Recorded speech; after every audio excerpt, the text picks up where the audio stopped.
নমস্কার, আরও একটা ভিডিওতে আপনাদেরকে স্বাগত জানাই। আশা করছি যে যেখান থেকেই ভিডিওটা দেখছেন অনেক ভালো আছেন, সুস্থ আছেন।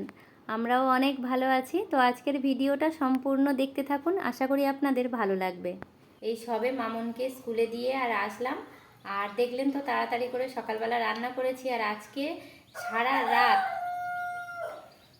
এত বৃষ্টি হয়েছে যে সকাল পর্যন্ত বৃষ্টি হয়েছে, তাই উঠতে একটু দেরি হয়ে গেছে। উঠেছি তাড়াতাড়ি, কিন্তু ওই যে সকাল থেকে ভিজলে আবার একটু ঠান্ডা লেগে আছে, তো সেই জন্য আর ভিজিনি। একটু বেলা করেই মানে ওই তাড়াতাড়ি করে একটু আলু সিদ্ধ, ভেন্ডি ভাজা আর চিচিঙে ভাজা করেছিলাম সকালে। আর এত মুরগি ডাকছে যে কথা বলা যাচ্ছে না।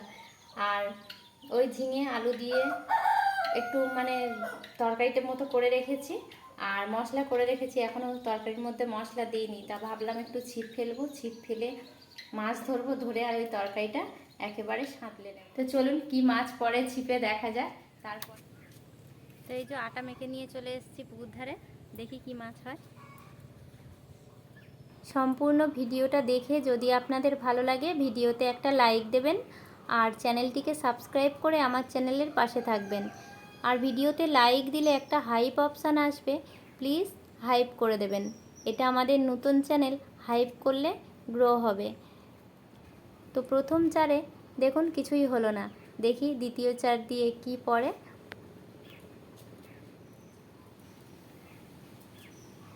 তো এই দেখুন একটা মাছ উঠে এসছে।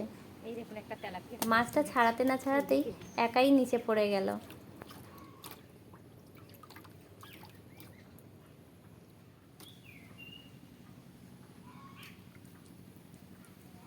এই দেখুন একটা তেলাপিয়া ধরেছি আবার।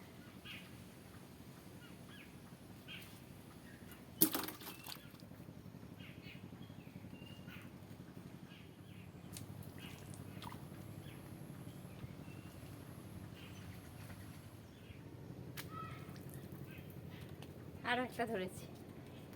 এখন বাজে 11:45 মতো। তো দেখি 10 মিনিট ছিপ ফেলবো, তার মধ্যে যা মাছ হবে গিয়ে তরকারিটা, মাছটা কেটে আর তরকারিটা রান্না করে নিতে হবে। তা না হলে বাবার খাওয়া দেরি হয়ে যাবে, বাবা অসুস্থ। 12টার মধ্যেই বাবার খাওয়া হয়ে যায়, কিন্তু আজকের আর সেটা হবে না। এই মাছ ধরে কাটতে করতে একটু তো দেরি হবে, তো সেই জন্য বেশিক্ষণ ধরবো না। মাছ দেখছেন তো কেমন প্রত্যেকটা চারেই মাছ উঠছে। আর এই রকম যদি আমি মাছ কিছুক্ষণ ধরতে থাকি তো অনেক মাছ ধরে ফেলবো। তো আর বেশিক্ষণ ধরবো না, ওই যে বললাম বাবার খাওয়ার দেরি হয়ে যাবে। তো দেখি আরও কয়েকটা ধরে নিয়ে আর উঠে যাব। আর ছিপ ফেললে এত মানে টপাটপ করে মাছ ওঠে, ভালো লাগে। এবারে আমার মামন মানে যেদিন মাছ না নেওয়ার থাকবে, ওর যদি মনে হয় যে মাছ ধরবে, একটু মাছ ও ধরতেই থাকবে, থেকে মাছ ধরে আবার ও মানে জলে ছেড়ে দেয়, এই রকম করে। তো মাছ ধরতে আমারও খুব ভালো লাগে। যারা আমার প্রত্যেকটা ভিডিও দেখেন তারা মানে জানেন যে আমাদের পুকুরে মানে কীরকম মাছ, প্রচুর মাছ আমাদের পুকুরে, এত মাছ। আর দেখেন তো যে ঘাটের ধারে সব সময় কালো হয়ে থাকে। তো মানে বলছি না, কদিন ধরে বৃষ্টি হয়েছে আর চারিদিকে মাটি ধোয়ার জল পড়েছে, ওই জন্য জলটা একটু ঘোলা ঘোলা মতো। আর এই দেখুন মাছটা কিভাবে উঠেছে। তো হয়তো খেয়ে পালিয়ে যাচ্ছিল, আর ছিপ তুলতে গেছি, দেখুন পেটে আটকে গেছে। তো আমি ভাবতে পারিনি যে মাছ এইভাবে উঠবে, তো বড়শির মধ্যে গেঁথে গেছে। বলছি এত মাছ যে মানে ছিপ তুলতে গেছি তার পেটে গেঁথে গেছে। তো দেখুন কি অবস্থা। আর তেলাপিয়াটা একটু বড়ও আছে, ছোট বড় করে বেশ অনেকগুলোই হয়ে গেছে। দেখি আর একটু ফেলবো, ফেলে যদি কয়েকটা বড় পড়ে তাহলে ছোটোগুলো মানে ছেড়ে দেওয়া যাবে। আর বেশিক্ষণ ফেলবো না, 2-1টা চার দেখবো, দেখে তারপর মানে উঠে যাব।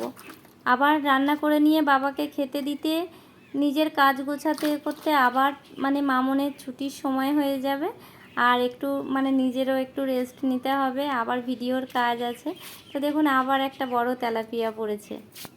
তো এবারে ভাবছি উঠে যাব, আর মানে ছিপ ফেলবো না, বেশ অনেকটাই বেলা হয়ে গেছে। আর আকাশে প্রচুর মেঘ করেছে, এই বলতে বৃষ্টি চলে আসবে। তো দেখুন এই কতগুলো মাছ হয়েছে, এখন আমি আপনাদেরকে ঢেলে দেখিয়ে দিচ্ছি যে কতগুলো মানে মাছ উঠেছে। তো আরও মানে বললাম না, ছিপ ফেললে আরও মাছ পড়তো। আর ছোট বড় করে মানে এই যে বেশ কয়েকটাই হয়ে গেছে, আমাদের কিন্তু সবার ভালোভাবে হয়ে যাবে। তো এই ছোট ছোট মাছগুলো যেগুলো খুব ছোট আছে সেগুলো ছেড়ে দেব, কারণ ছোট মাছগুলো নিয়ে মানে বেকার মেরে লাভ নেই।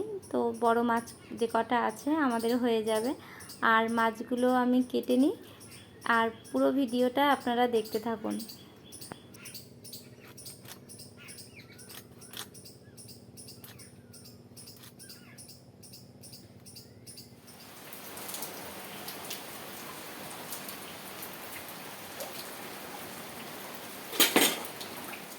তো এই যে মাছগুলো কেটে ধুয়ে নিয়ে চলে এসেছি। তো মাছ কাটতে কাটতে বৃষ্টি চলে এসেছিলো, আর দেখলেন তো বৃষ্টির মধ্যে মাছগুলো কেটে নিয়ে চলে আসলাম। এবারে রান্না করব। আর আজকের ভিডিওটা এই পর্যন্ত। আপনাদের ভালো লাগলে একটা লাইক দেবেন, আর চ্যানেলটিকে সাবস্ক্রাইব করে আমার চ্যানেলের পাশে থাকবেন। এতক্ষণ ভিডিওটা দেখার জন্য অনেক অনেক ধন্যবাদ। আর আপনাদের কেমন লাগলো অবশ্যই কমেন্ট করে জানাবেন। ওটা টাটা।